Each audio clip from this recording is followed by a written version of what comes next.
Good morning, Mayor Henderson. Good morning. We are so glad to have you here at our wonderful school. We're also very excited to see how you help our community.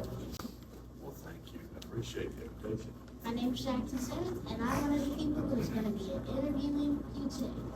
My name is Zoe Dan, and I am also one of the students that will be interviewing you today. I look forward to your questions. Shall we get started? We shall. What exactly is the job of a mayor, and what do you have to do?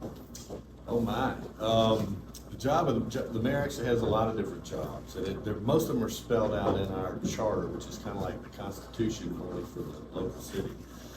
The mayor represents the city of Columbus, the official representative. We run the meetings. The mayor is the public safety director, so that means the police chief, fire chief, and the warden all report to the mayor. And the mayor is responsible for hiring those individuals, as well as a city manager and a city attorney. And then the mayor also works with the city manager to sort of operate the city. Everything that you see, whether it's trash pickup, parks and recreation, we have to touch at some point. And the other thing, which is really important, is the mayor has to work with the city council.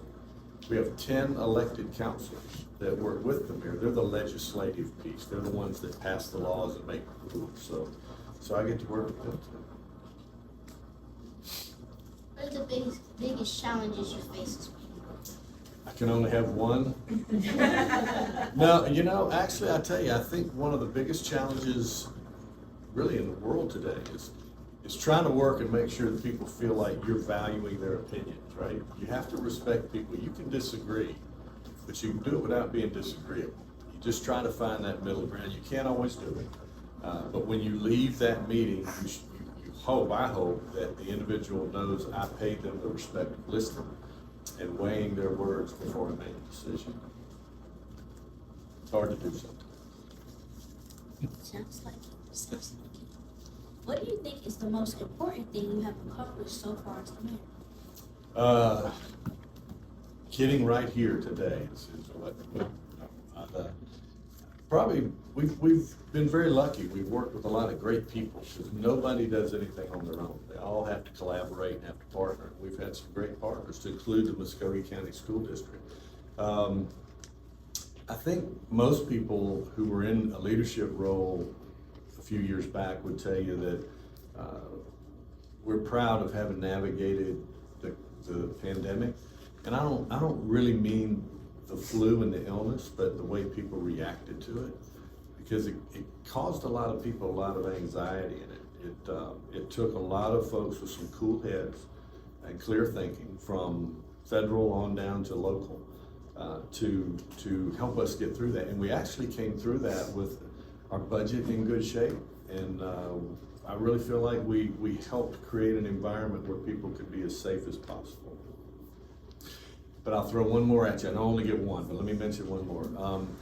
I hope that years down the road, we've just started on a project where people think it's about baseball. I love baseball, but it's not about baseball. It's about what we call an economic development opportunity. We think that baseball is going to allow us to create hotels, residential housing, restaurants, retail, commercial endeavors. And we think it's going to transform an area of town that really hasn't had a lot of success in becoming what it wants to become. So if it helps the people that live in that area, and if it creates the number of jobs we think it's going to create, years from now, I'll probably look back and be very proud of having worked with all those people that helped make that happen. I guess I'm going to be a part of that because I'm going to start playing baseball. You the man. We're going to get you right. I'm going to come see you playing for the Braves, AA team, here in Golden Park. Next question. How does the city of Columbus support Muskogee County School District? That's a good question. I think we're lucky that we've got a great superintendent. We have great administrators, teachers, even down to the people working in the lunchroom and making sure you guys get fed. Incredible people. And we have the same thing in the city. People that work in offices, people that are out there cutting the grass so that you can see when you get to a stop sign, right? But we do support the school district even down to little things like showing up and celebrating our Teachers of the Year when we recognize the best of the very best. But we also share in property.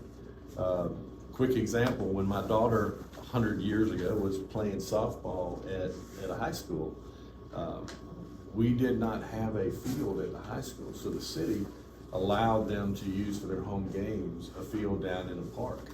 So I think you see a lot of things like that where we're looking for ways to try to leverage one another. Stuff that nobody likes talking about but is necessary is taxes. And property taxes and ad valorem taxes, about 60% of those go to the school district. So we provide all of the services for collecting all of those, assimilating all those dollars where they need to be, and then making sure that the school district is paid. So those are just a few ways, but yeah, we're very, very proud of our school district and all the incredible students that are in it. Diamond is the only state certified STEM school in Muskogee County. Do you use STEM in your career? And what is the value you see in this program that we offer at Diamond? Listen, I think every single school ought to have a very strong STEM component. I can't tell you how proud I am of Diamond and of all of you guys for working so hard, because y'all are gonna shape the world. And you can't shape tomorrow's world using yesterday's technology and procedures. I want y'all all to make all A's, don't get me wrong when I say this, but I'm more interested in people who can solve problems, who can think critically, who can think their way through a hazard and get to the other side with the best possible answer. We use STEM parts of it all the time, not as good as y'all do, but yeah, from science, I mean, our folks that are out there making sure that the ball fields are ready to play and that the grass is growing and it's cutting everything. Some of the agronomy and the science that they use is very important. Technology touches every part of our lives, particularly in a large organization like the government. There's so many moving parts that we would be inefficient to use people to do every one of those things. The engineering, we do a lot of building. We're building a lot of structures, and if we don't engineer them and build them and prepare for the future, then they're not going to last very long. Roadways, Kim and I were talking about this morning, and she brought up the fact that every time you see a road, there's a lot of engineering that goes into the grade, the sight lines, the safety features, all of that stuff. So we use engineering. In math, I mean, you know, if you work at a grocery store, you use mathematics every day, plus technology. So it's just critical that people get more and more comfortable and more proficient at using all of those tools to exercise critical thinking. I didn't lose y'all. That was long. I get a little excited about it. Excited about y'all and what you're doing. That was very interesting. Thank you. You're gonna make a good politician. Excellent. How can the students of Diamond and kids in general be a part of helping the city? That is a great question. The simple answer to that is use your mouths. You have a head and you have a mouth, and if you use them, you can help change the world. I don't care how old you are, you're never too young for your voice to be heard. If you see something going on in your community, and I'm gonna go out on a limb and speak for your teachers and your administrators here, if you see something that doesn't strike you as being as efficient as it could be here in your school, let somebody know. I mean, even if it doesn't change right away, what you've done is plant a seed that helps them formulate processes to try to make our world better. So I would just encourage you to don't be rude about it, but if you have an idea, share it. Tell your parent, tell your teacher, because let's face it, you have to build the Columbus and the Georgia and the United States of the future. You don't want to leave it to people my age, because by the time you're my age, you're going to be pushing me around in a wheelchair, so I'm not going to be much used to. I believe in all of what you said. Every time. What educational requirements are there to becoming a mayor? You know, surprisingly, that's not one of the requirements. So you don't have to have a degree. Now, there are a lot of classes when you get to college. There are a lot of classes and degrees that you can take as a route. Public policy, political science, City, they even have planning for city planning. They have curriculum for those, so you can use all of that. And I think if you're going into like a congressional, if your target is to be a congressman or a senator at the federal level, then you probably should go through that type of training. But for local, you really want somebody who's more interested in trying to serve people and not so much the political side. Because sometimes, you guys have probably even noticed, political stuff gets in the way of doing what really makes sense for the majority of people, in my opinion. But no, all you have to be mayor, you have to live in Columbus for 2 years, you have to be 25 years old, you have to not owe the city any money. I can understand the part where you don't have to owe any, you have to not owe any money. That's right. If you haven't paid them what you owe them, they're gonna want their tab paid before they let you run for office. What was your favorite subject in school? Recess. No, actually it was for a while. I always liked math.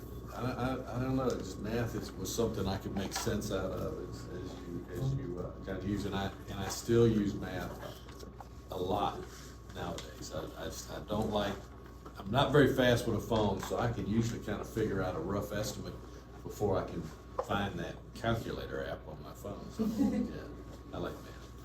Math too. There you go.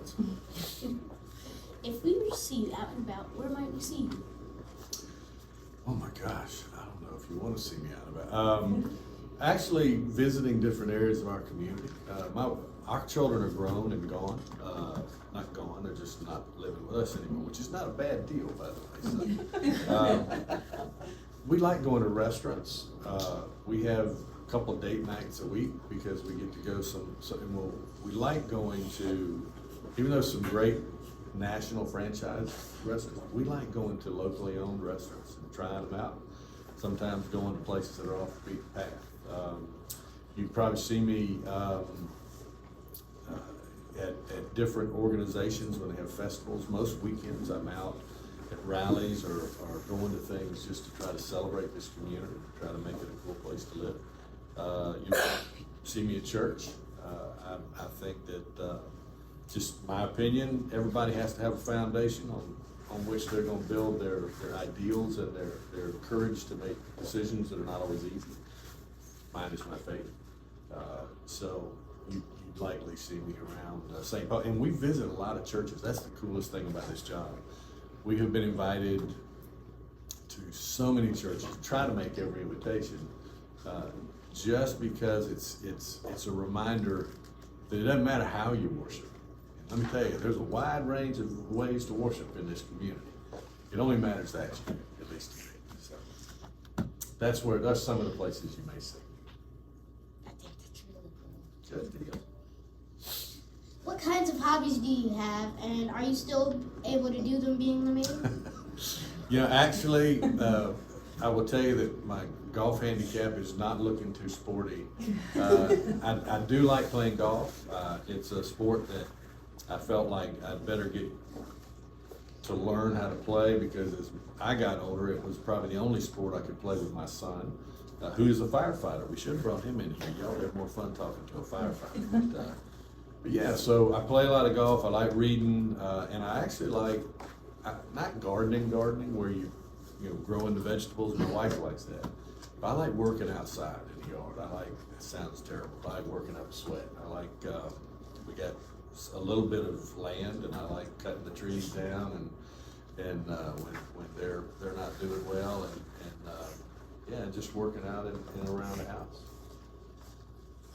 But the other answer to the other part of the question, no, I don't get to play golf very much. I used to play twice a week, which my wife was not real crazy about. But now I'm doing good to play 3 or 4 times a year. So. It's sad that you can't do everything that you want to do. Yeah, but here's the deal. We're very lucky to live in this country because you do have an opportunity to have a say in which way you spend your free time. But there's also going to be times when people do control your schedule, when you are supposed to be responding to somebody else, right?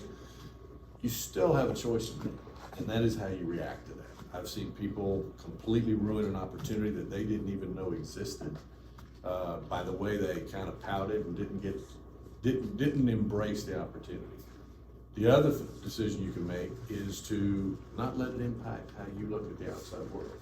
Sometimes you're gonna have to do stuff that you don't like, sometimes you're gonna have to do stuff that's no fun, but it's how you react to having to do that is gonna determine how successful you are. Another soapbox, didn't mean to climb up. Well, as a student, I have to say that you're very inspirational.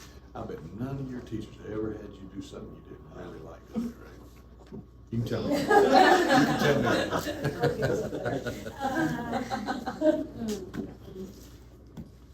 Okay, next question. Many people are unfamiliar with Diamond and what we have to offer. What is the best way to share all of the amazing things we're doing at Diamond with our community? People should hear about Diamond. They would be amazed and very proud of what all of you guys do and of what all of your teachers do. You know, you guys know better than I do about the social media platforms, but I think certainly you have to do that. You have to kind of keep a presence on social media so people will see the cool things going on. But I'm an old guy, so what I would tell you is that I meet a lot of people for the first time, and it may not be fair, but whether they're representing a school or a team or a company, I make a sort of a decision on what I think of their organization based on that individual. So what I would tell you is to be Diamond. Reflect your teachers, reflect the friends that you got here, reflect the things that you've learned, because people are going to think whatever they think of you when they meet you is what they're going to think of Diamond. So I think you have an obligation to reflect positively on an organization that has been teaching you guys so much to be ready for the future. Really nice. This is really Yeah, you guys are awesome. I appreciate it. You have great taste in interview guests. Well, thank you again for coming out to our school. Thank you. Thank you. You guys are, no kidding, I'm not making this up. This is the most fun and most thorough interview I've had in a long time. So thank you for doing such a good job. And thank all of y'all for being here to listen. Sure.